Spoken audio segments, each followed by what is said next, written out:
Que no se escucha en Facebook. La naturaleza representa uno de los más altos valores en la vida del ser humano. En términos prácticos, su existencia juega un papel vital y determinante para lograr que exista un desarrollo equilibrado y óptimo en sus actividades. En este contexto, la naturaleza coadyuva también en la captura de dióxido de carbono, nos provee de agua y aire y nos brinda la flora y la fauna necesarias para vivir, así como salud y bienestar. Como seres humanos conscientes y responsables de mejorar nuestro entorno, debemos promover que cada día exista más gente comprometida por un mundo más verde. El día de hoy, con el deseo y ánimo de avanzar hacia el despertar por una vida con mayores bondades y en armonía con el medio ambiente, tendremos un diálogo con nuestro invitado especial, el biólogo Fulvio Ecardi. Él también es fotógrafo, nacido en Italia y naturalizado mexicano. Es director de diversos documentales relacionados con la vida silvestre y el uso de los recursos naturales. Ha publicado sus fotografías en renombradas revistas mexicanas como Pronatura, Mundo Maya, México Vive, Platino, Travesías, Voices of Mexico y revistas internacionales como Animal Kingdom, International Wildlife y National Geographic, entre otras. También es fundador de la editorial Gaia Editores y es socio fundador del Fondo de Conservación del Triunfo y es miembro del Consejo Nacional de Áreas Naturales Protegidas, CONAMP. Es director de la editorial del boletín Biodiversitas, de la Comisión Nacional para el Conocimiento y Uso de la Biodiversidad. Buenas tardes y bienvenidos nuevamente a nuestro simposio virtual. Ahora cedemos el uso de la voz a nuestro invitado especial, el biólogo Fulvio Ecardi, quien el día de hoy nos hablará sobre el tema el medio ambiente, su resistencia y cambio a partir del lente fotográfico. Por lo que ahora los dejo con Fulvio y Miguel para dar inicio con este ejercicio de comunicación y diálogo. Muy buenas tardes a todos y muy bienvenidos.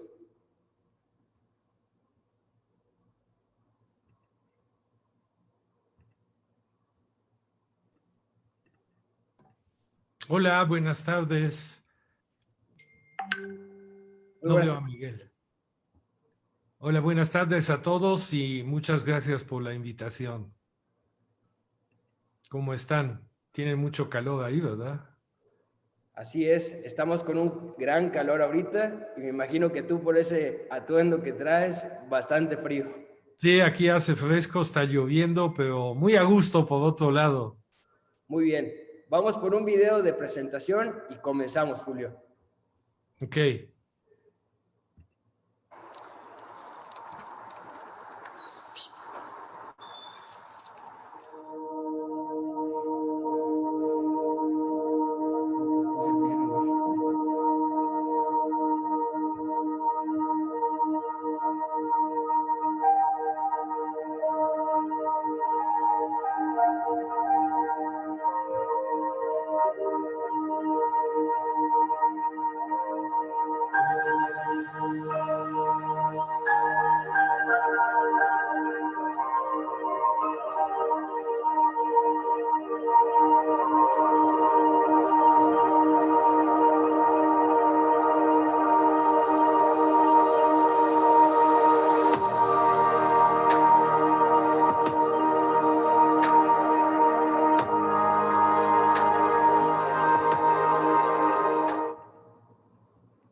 Buenas tardes, Fulvio. Bienvenido y muchas gracias por estar presente el día de hoy con nosotros. Hola, Miguel, ¿cómo estás? Muchas gracias por la invitación. Fulvio, tenemos muchas preguntas y muchas dudas que quisiéramos que nos compartas. En primera instancia, sabemos que con la fotografía podemos observar un recorrido por los rincones más cercanos de nuestro entorno, en donde todo un mundo de vida y color se encuentra bajo nuestros pies. Un universo fascinante, onírico, en donde la luz y el color juegan un papel muy importante en las imágenes que se plasman. En este sentido, Fulvio, queremos conocer cómo fue que te involucraste en el mundo de la fotografía de la naturaleza. Pues fue un proceso paulatino. Yo llegué a México en 1976, es decir, eran los años 70 y tuve una beca del CONACYT en el Instituto de Biología de la UNAM, soy biólogo de formación, y con los biólogos que ahí estaban trabajando, empecé a conocer el país. Iban de viaje y yo me les pegaba y conocí el Golfo de California, conocí la península de Yucatán, Oaxaca, Chiapas. Y en aquellos años no había prácticamente fotógrafos que se dedicaban a la foto de la naturaleza. Y en aquellos años había una revista que se llamaba Revista de Geografía Universal y eran otros tiempos. Uno, la fotografía era de película, de diapositivas, y dos, pagaban las revistas, cosa que ahorita ya es muy difícil que te paguen. Y si te cuento que pagaban en dólares, además, entonces fue un momento y un periodo, unos años muy fáciles, digamos, de alguna manera para publicar y bien pagados. Y esto me estimuló mucho y por el hecho que éramos realmente 3 fotógrafos los que se dedicaban a foto de la naturaleza, fue así un estímulo y un empujón para seguir sobre esta línea. Claro, y en ese sentido, Fulvio, tenemos una pregunta que va relacionado con lo que nos platicas. Por ejemplo, en el 2012, el diario inglés The Guardian publicaba un artículo sobre si la fotografía ha sido el medio más influyente en el desarrollo de la conciencia medioambiental. Fulvio, ¿puede el arte de la fotografía funcionar como un mecanismo de resistencia al impacto negativo en la aceleración y pérdida global de la biodiversidad? Pues yo siento que en un momento histórico y por unos años, la fotografía sí ha jugado un papel muy importante, ¿no? A mí me tocó, junto con otros colegas, como Patricio Robles Gil y otros colegas más, en elaborar los primeros grandes libros, Coffee Table Book, como se llaman, de naturalezas de México. Y esto en su momento, esto tuvieron mucho impacto porque no existían libros así y la gente descubría casi, si así te lo puedo decir, que México era un país de gran diversidad biológica y que tenía una riqueza de especies así increíble. Entonces se va a mostrar cosas que la gente no conocía. Y en su momento esto funcionó muy bien. Y había empresas que apoyaban la edición de estos libros, etcétera. Entonces, en este momento histórico, estamos hablando hasta los años 90, tuvo un papel muy importante. Con el pasar del tiempo, la manera de comunicar, como tú bien sabes, ha cambiado. Y en la última década, con el aumento el nacimiento de las redes sociales, la manera de cambiar se ha modificado, la manera de comunicar se ha modificado, y hoy día la fotografía puede jugar un papel importante siempre y cuando haya un cierto tipo de formato, que es ahorita el de moda, es texto, foto, pero textos muy cortos. Y el otro medio que ha pegado mucho y que ahorita es el medio quizás que sobre todo los chavos jóvenes más siguen y ven, son los videos. Entonces ha habido una evolución en este sentido. No podría decir que hoy día la fotografía es el único medio, es un medio junto con el video que puede a su vez hablar de este tipo de problemas, ser de denuncia o ser simplemente informativo. Claro, totalmente de acuerdo contigo, Fulvio.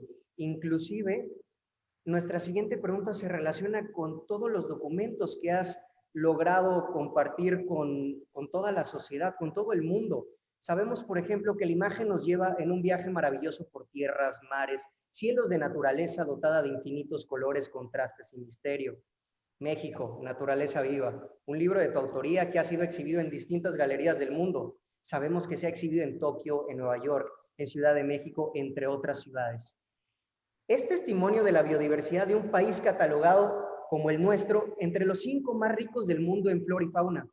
Fulvio, ¿qué te motivó a crear esta obra y qué significa el águila real, especie emblemática en México que podemos encontrar impresa de portada en tu libro? Bueno, aquí son dos cosas un poco quiero aclarar. Por muchos años trabajé estrictamente wildlife, ¿no? O fotografía de animales, panoramas, etcétera. Pero con el pasar del tiempo cada vez más iba registrando y documentando y haciendo reportajes de actividades productivas relacionadas con la naturaleza. Nada más para dar un ejemplo, yo estuve viviendo por mucho tiempo, por varios meses de varios años, en una pequeña isla del Golfo de California, en Isla Raza, donde anida 500,000 aves, y al mismo tiempo que fotografiaba las aves o salía en lancha a fotografiar, qué sé yo, las ballenas o un gavilán pescador, después me dediqué a fotografiar la pesca del tiburón y desafortunadamente, si así lo puedo decir, documenté el exterminio del tiburón en el Golfo de California.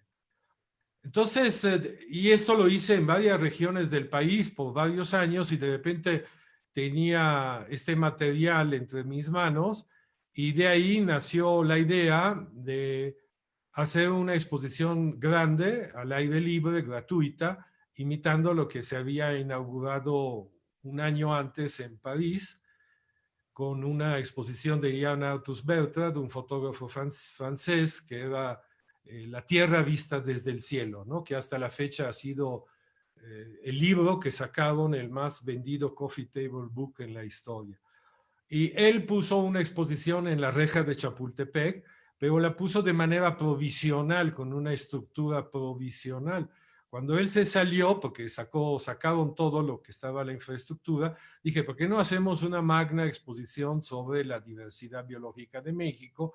Y de ahí nació la idea de hacer México Naturaleza Viva, que fue la exposición en la reja de Chapultepec, que realmente inauguró las rejas, porque hasta la cometida de luz hicimos, es decir, armamos la galería al aire libre ya permanente. Y mi exposición duró 6 meses y tengo fotos, documentos y los periódicos hablaban que la vieron 5 millones de personas. Fue un cambio muy importante en la comunicación de este tipo de temas y fue un parteaguas, si así lo puedo decir, también en mi carrera profesional, porque de esta manera me di a conocer para mucha gente. Y esto fue un trabajo muy importante, pero y unos años después eh, pensé mucho, fue una serie de coincidencias y conocí a un guía en Zacatecas, una persona que se había dedicado a conocer y monitorear al águila real y me di cuenta que no había un trabajo serio fotográfico y de investigación sobre el águila real.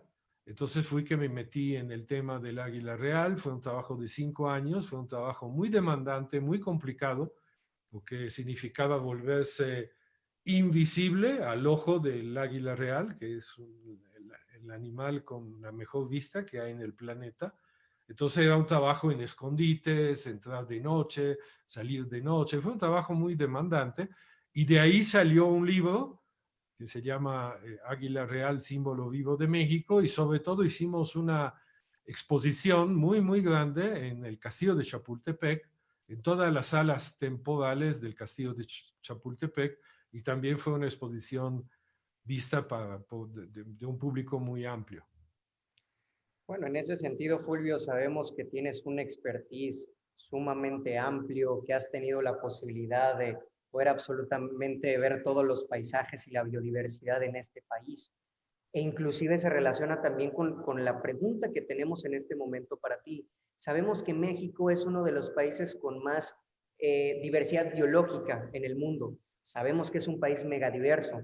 Esto significa también que la superficie nacional de nuestro país pues tiene privilegios en comparación con otros paisajes, con otros países. Sin embargo, sabemos que últimamente hemos visto que los ecosistemas se han reducido, así como el número y la variación genética de las especies. También hemos podido observar que año tras año A través de las fotos aéreas e imágenes desde el espacio, van desapareciendo selvas, bosques y otros tipos de vegetación. Fulvio, con todo el expertise que tienes, ¿qué hacer con el manejo de estas especies en peligro de extinción? Ay, es una buena pregunta. Anteayer vi el último documental de la BBC que presentó David Attenborough, que lo estrenaron hace 4 días. Se llama Extinction, se llama Extinciones. Y hace 10 días salió un reporte del WWF que habla que estamos en la sexta extinción masiva de especies.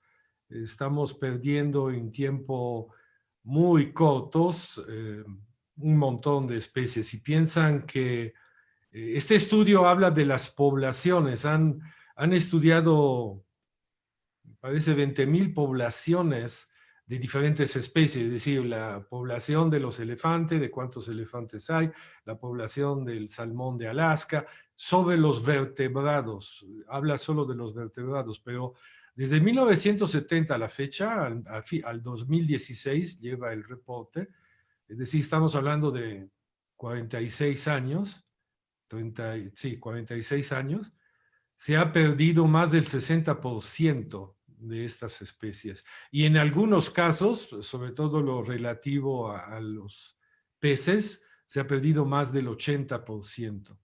Son cifras realmente alarmantes, de pánico.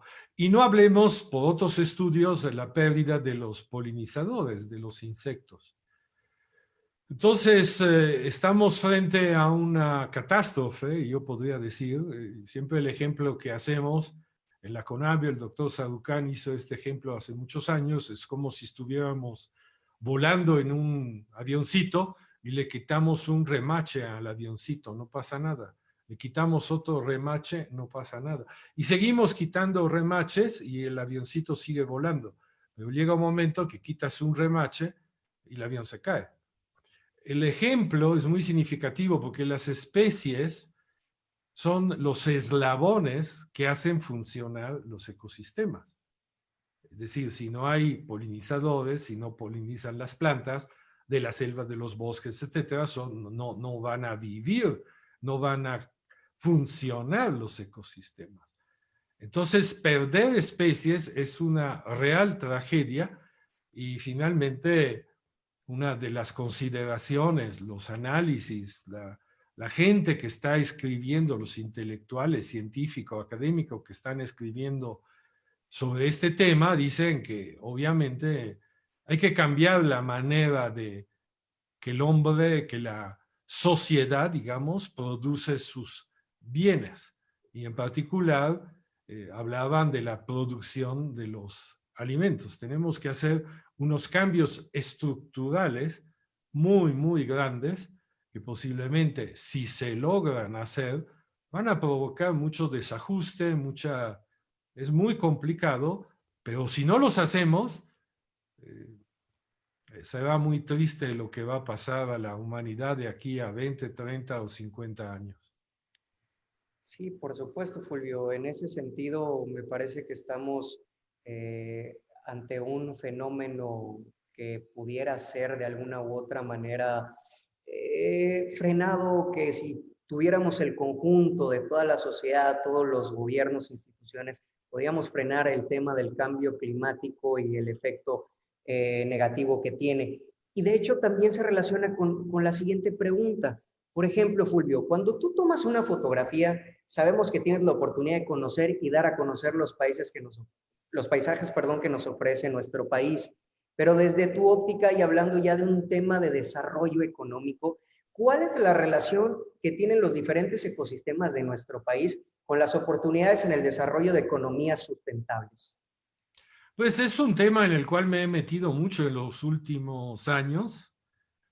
Hay algunos temas en particular como la producción del chicle, que tengo más tiempo metido en eso, que finalmente hay actividades productivas y hay sociedades civiles, hay eh, pequeños productores que están haciendo bien las cosas. Es decir, hay ejemplos en el país de una buena cosecha de madera templada en la Sierra Norte de Puebla. Hay un buen ejemplo de buena cosecha de madera tropical en la selva maya. El mismo chicle es una actividad productiva sostenible y las cooperativas que trabajan con la miel. Entonces, la miel es amigable con la biodiversidad y así sucesivamente. Y entonces, existen toda una serie de actividades productivas que están bien llevadas a cabo. Entonces, un poco lo que nos hemos dedicado, yo me he dedicado también los últimos años, es tratar de documentar y de comunicar estos temas, de quién hace bien las cosas, dónde, cómo y cuándo. Pero por otro lado, hay todas unas actividades productivas que no son nada amigables con la biodiversidad y son muy destructivas. Sinceramente, en mi trabajo yo no me he dedicado a la denuncia de estas actividades, más bien he tratado de ser propositivo contando las historias de quién hace bien las cosas, dónde, cómo y cuándo. Sí, totalmente de acuerdo, Fulvio. E inclusive, justamente en lo que estamos conversando se relaciona también con la experiencia que has tenido a lo largo de tu tiempo como fotógrafo también, y aquí en México. Por ejemplo, el caso de la Reserva de la Biosfera El Triunfo en Chiapas, en donde sabemos que la vida se debe al bosque de niebla, que además es un tipo de ecosistema sumamente difícil de encontrar y que inclusive algunas de las especies de esa región, como el quetzal, el jaguar, por ejemplo, el venado, el ocelote o el tapir, y entre otras, se encuentran amenazadas. En este sentido, Fulvio, que hablamos de desarrollo económico sustentable, ¿de qué manera se vinculan las actividades ecoturísticas en la conservación de las especies y los ecosistemas, por ejemplo? Ok, aquí quiero contestarte de dos maneras. Uno, hablar primero del bosque de niebla, del quetzal y del café. Y luego hablamos del ecoturismo. Yo llegué al Triunfo, que es este bosque de niebla en lo alto de la Sierra Madre de Chiapas. En el 1981 fue la primera vez que subí ahí y quedé impactado. Es un bosque de niebla espectacular que recibe la humedad del Océano Pacífico, que está realmente cerca. Entonces, esta humedad llega con los vientos en la parte alta de la Sierra Madre de Chiapas y gracias al bosque de niebla, a la vegetación ahí presente, se condensa y de ahí nacen arroyos que luego, hay manantiales que luego se transforman en arroyos, son los que dan agua hacia la costa y hacia la depresión central de Chiapas. Y ahí vive el quetzal y al principio llegué con la idea de fotografiar el quetzal y me costó bastante trabajo al principio y sobre todo trabajar con películas, 64 horas en el bosque de niebla que es muy oscuro, fue todo un tema. Pero ahí sí, gracias a mis fotos, te puedo decir que en aquellos años no había ni una organización de conservación de nivel internacional en México, ni una. Y entonces con mis fotos me fui a Suiza, al Glande, donde está la sede central del WWF, y el primer año mostré las fotos y dije, aquí hay que conservar esto y esto y lo otro. Y no me tomaron en consideración y me dijeron, presenta así tu propuesta, y el siguiente año me recibió el presidente de aquel entonces del WWF Internacional y me tomó muy en serio, y gracias a las fotos que yo le mostré tuvimos un financiamiento y con este financiamiento se empezó un proceso en el cual colaboraron muchas más personas que finalmente se desembocó en la creación de la Reserva de la Biosfera del Triunfo. Pero lo interesante es que en aquellos años también había unas personas, en particular una mujer, que desafortunadamente por una enfermedad después falleció, pero ella puso radio, unos radios muy, muy chiquitos, a los quetzales. Porque en una época del año no encontrabas, ahí arriba, en la parte más alta, no encontraba los quetzales. ¿Dónde se fueron? Entonces, como la literatura reportaba también para Costa Rica, que es otra subespecie, la cola es más chiquita, pero es la misma especie, es una subespecie diferente, hay una migración altitudinal de los quetzales. ¿Qué significa? Que en una época del año, que más o menos es ahorita, cuando llueve mucho, los quetzales van de la parte más alta, bajan a parte más baja para estar más protegidos. ¿Y dónde van? Y van a pasar la época más difícil en los árboles de sombra de los cafetales. Abajo y alrededor del Triunfo hay mucha producción de café, pero es un café producido bajo sombra y es una sombra de árboles diversificada, es decir, son muchas especies de árboles que dan sombra y nutriente al suelo, porque muchos de estos árboles son leguminosas que fijan nitrógeno en el suelo.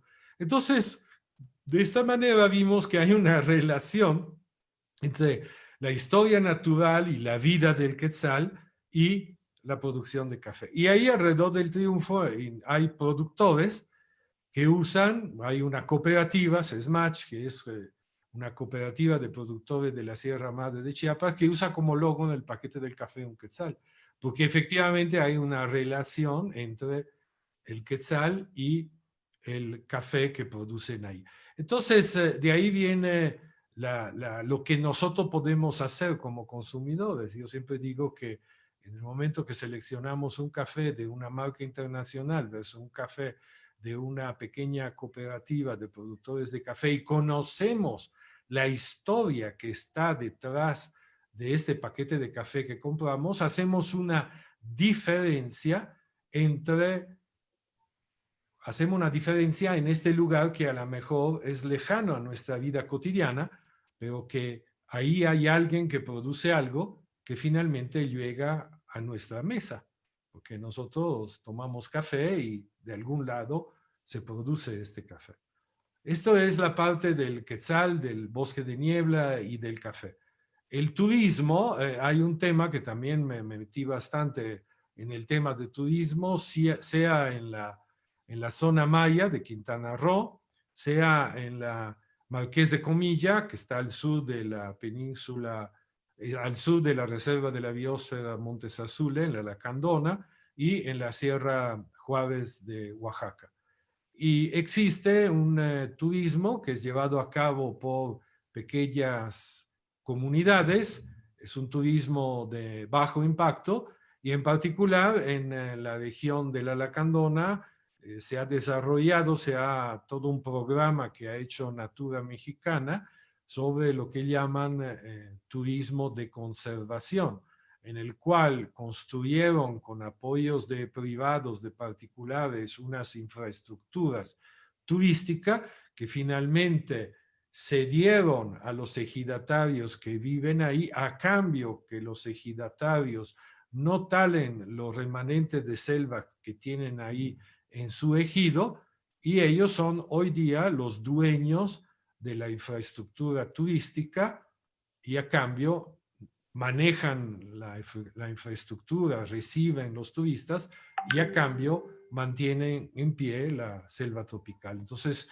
es un esquema que se ha demostrado novedoso y exitoso.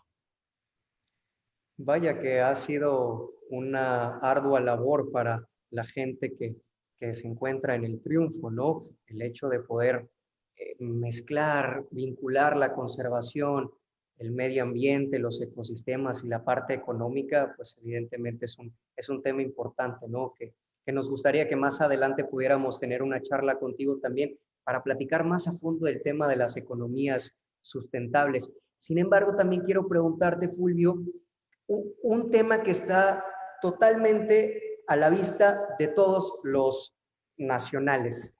Por ejemplo, tú como miembro de la Comisión Nacional de Áreas Naturales Protegidas, que sabemos que es un órgano desconcentrado de la Secretaría del Medio Ambiente y Recursos Naturales, Fulvio, ¿qué sucede con las áreas naturales protegidas en México? ¿Y qué efectos han surgido a raíz de la reducción del 75% de su presupuesto? Yo soy miembro del Consejo de las Áreas Naturales Protegidas. El Consejo es un órgano de la sociedad civil que asesora a la CONAMP, que es la comisión. Yo soy del Consejo, ¿no? Entonces, el Consejo asesora a la Comisión y nos reunimos periódicamente y hablamos de diferentes temas, tenemos una agenda, etc. Y en este sentido, a mí me ha tocado prácticamente, yo he conocido toda la reserva de la biosfera en el país, pienso, y quizás me falta una.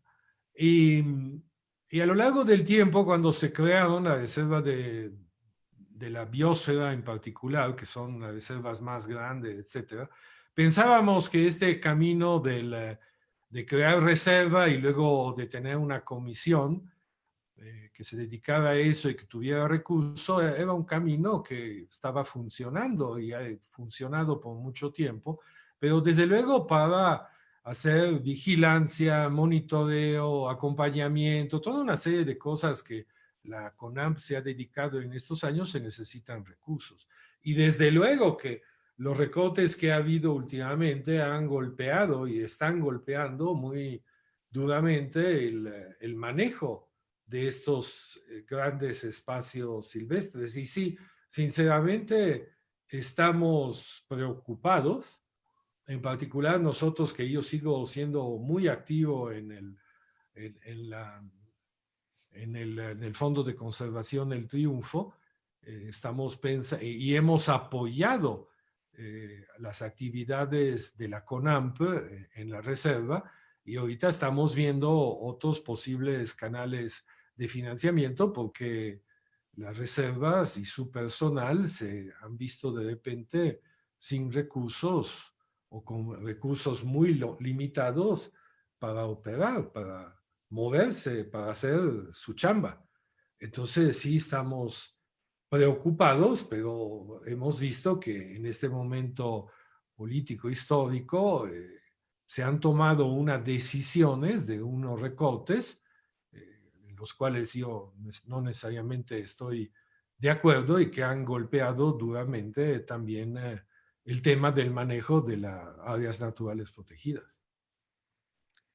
Claro, Fulvio. De hecho, bueno, ya ahí podríamos nosotros preguntarle también a más personas, que inclusive que nos compartan si están ellos a favor o en contra. No es el espacio para hacerlo. Sin embargo, queremos sí agradecerte toda la información, y quisiera yo hacer en este momento nada más lectura de los comentarios que estamos recibiendo para hacerte una última pregunta. Quisiera compartir lo que estamos recibiendo en Facebook Live. Por ahí, si pudieran mandarle saludos a Memo Hernández. Memo Hernández, un saludo por parte de República Verde. Tremendo personaje, señor Fulvio, saludos como usted, más como ustedes, arriba Chiapas. Chiapas es hermoso, excelente expositor. ¿Qué podemos hacer para volver a establecer las áreas naturales protegidas? Esa es una buena pregunta. De hecho, me gustaría que nos la contestes, Fulvio, para posteriormente concluir con nuestra última pregunta. Pregunta María José: ¿qué podemos hacer para volver a establecer las áreas naturales protegidas en nuestro país? ¿Qué recomendación tienes en este tema? Bueno, no es que hay que restablecerlas, las reservas ahí están. El tema es tener recursos económicos para llevar a cabo el trabajo que han hecho los guardaparques y que ha hecho la CONAMP desde hace mucho tiempo. Es decir, ahí está en la reserva, ahí está el personal, pero las posibilidades operativas son muy limitadas por la falta de recursos. Entonces, por un lado, yo digo que como público en general, y ahorita cada vez va a ser más la movida, yo pienso, y no solo yo, hay mucha gente que piensa que el turismo de masa ya ha muerto de alguna manera. Es decir, ahorita nadie se antoja ir con el tema de la pandemia a comer en un buffet en un hotel muy grande o quizás a subirse a un crucero.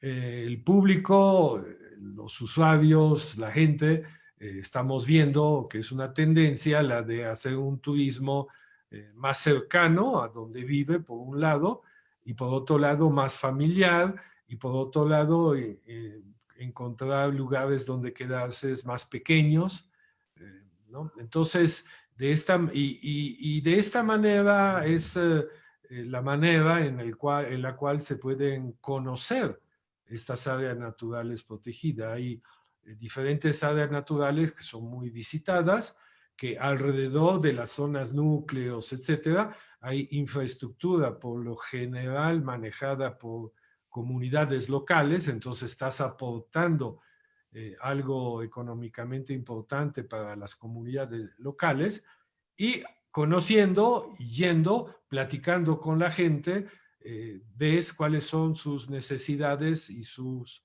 exigencias. No podemos decir que hay una regla general de todas las reservas en el país, porque es muy diferente el desierto de Altar en Sonora de Siancán en Quintana Roo. Son universos muy, muy, muy diferentes, pero de primera mano, con tener la oportunidad de conocer estos lugares y platicar con la gente, uno se da cuenta de cuáles son las necesidades que, según la región, la gente y las reservas y el personal de la reserva tienen.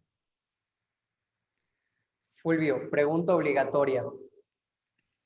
Según datos oficiales de la Organización de Naciones Unidas, si seguimos con los hábitos de consumo y producción en masa de mercaderías, para el año 2050 el planeta no será habitable para el ser humano. ¿Qué escenario prevé Fulvio para el 2050? ¿Qué tierra? ¿Qué humanidad? ¿Cómo visualizas a nuestro planeta, Fulvio, en los siguientes 30 años?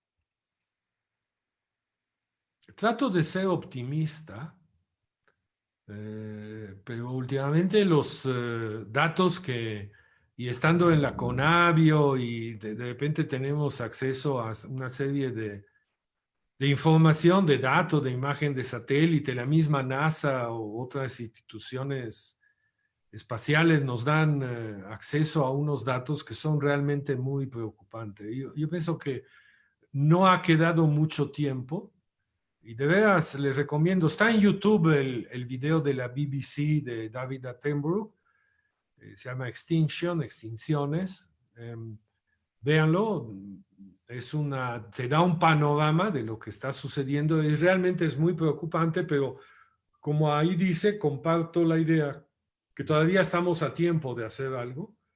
Quizás la pandemia nos ha cambiado la manera de vivir, definitivamente es una pausa. Y quizás, como decía, el turismo, por ejemplo, ha cambiado. Ahorita estoy con todo un grupo de personas y el mismo sector, etcétera. Estamos trabajando en todo un proyecto muy grande de México sustentable en cuanto al turismo. Y México va a dar una imagen al mundo y aquí internamente a la población en general de que es posible hacer otro tipo de turismo que tenga un impacto mucho menor del turismo masivo. Entonces, cosas están sucediendo. Esperemos que estas cosas que están sucediendo estén a la velocidad que se necesitan. Y entonces hay que ser optimistas, porque si no eres optimista, ya no haces nada y te paralizas, ¿no? Entonces, seguimos trabajando en varias iniciativas y tratamos de ver positivo, porque no hay otra opción, ¿no? O hacemos algo en los próximos años, o si no, vamos a caer, como se dice, en el precipicio, ¿no? Y a mí posiblemente no me va a tocar ver eso, y no quiero verlo, pero tampoco quiero que alguien diga, ¿y por qué no hicieron algo? ¿No? Y estamos tratando de hacerlo nosotros y mucha más gente y pensar positivo. Por supuesto, Fulvio, comparto tu punto de vista y tu opinión total y plena sobre este tema. Quisiéramos nada más cerrar con dos preguntas más del auditorio que nos está escuchando a través de Facebook Live, que nos pueden mirar. Pregunta Luis Rodríguez, ¿dónde podemos encontrar galerías fotográficas de su trabajo, Fulvio? Bueno, como tal, hay alguna galería se pone en mi nombre, ahí quizás es uno en Google, es una de los primeros lugares donde que salen ahí en Google con mi nombre. Y como te decía al principio, ahorita me estoy dedicando mucho más al video y muchos de nuestros videos se pueden ver en una nueva plataforma que se llama Zoom, pero se llama Zoom con S, S-U-U-M, zoom.mx, y la otra es conecto.mx, y también muchos videos se ven en Vimeo, que es esta plataforma, vimeoconecto.mx.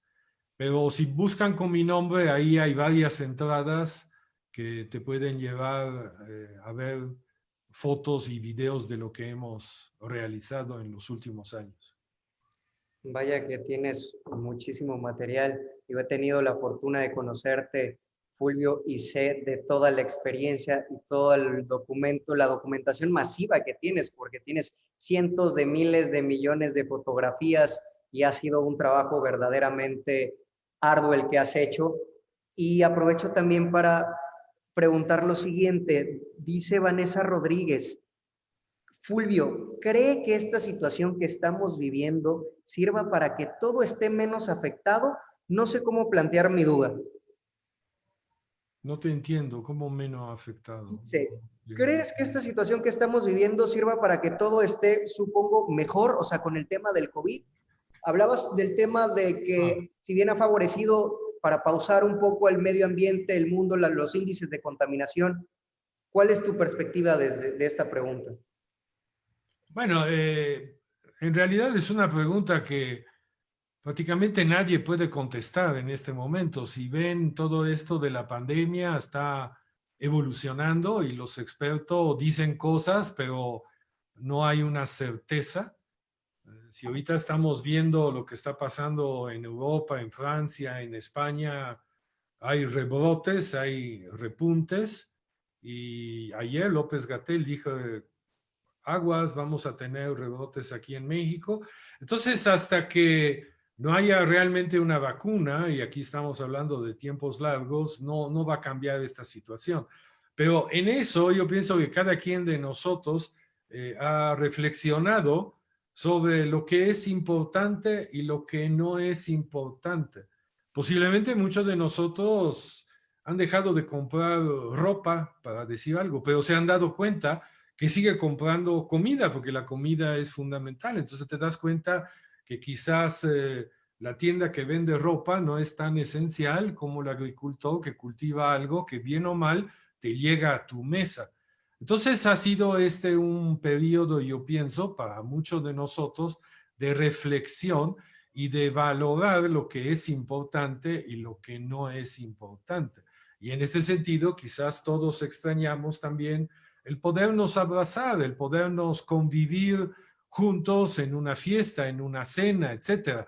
Ha cambiado mucho y va a seguir cambiando por un rato.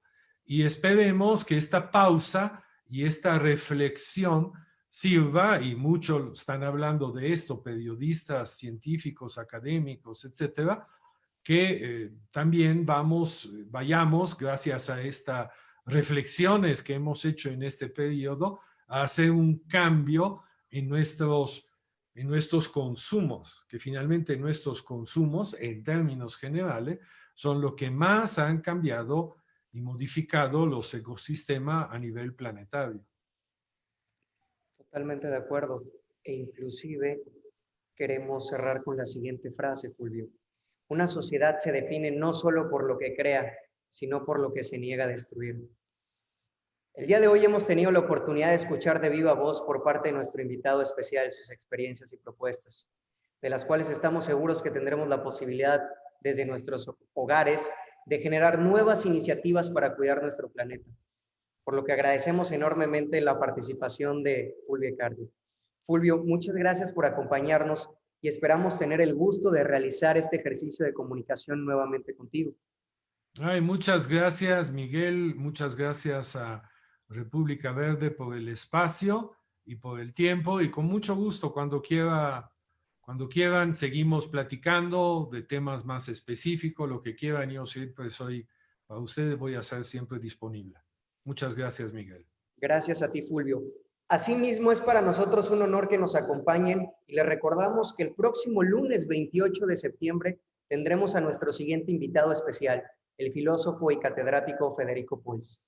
Recuerden registrarse a través de nuestra página web www.republicaverde.com y seguirnos en todas nuestras redes sociales, en donde podrán encontrar toda la información sobre este evento.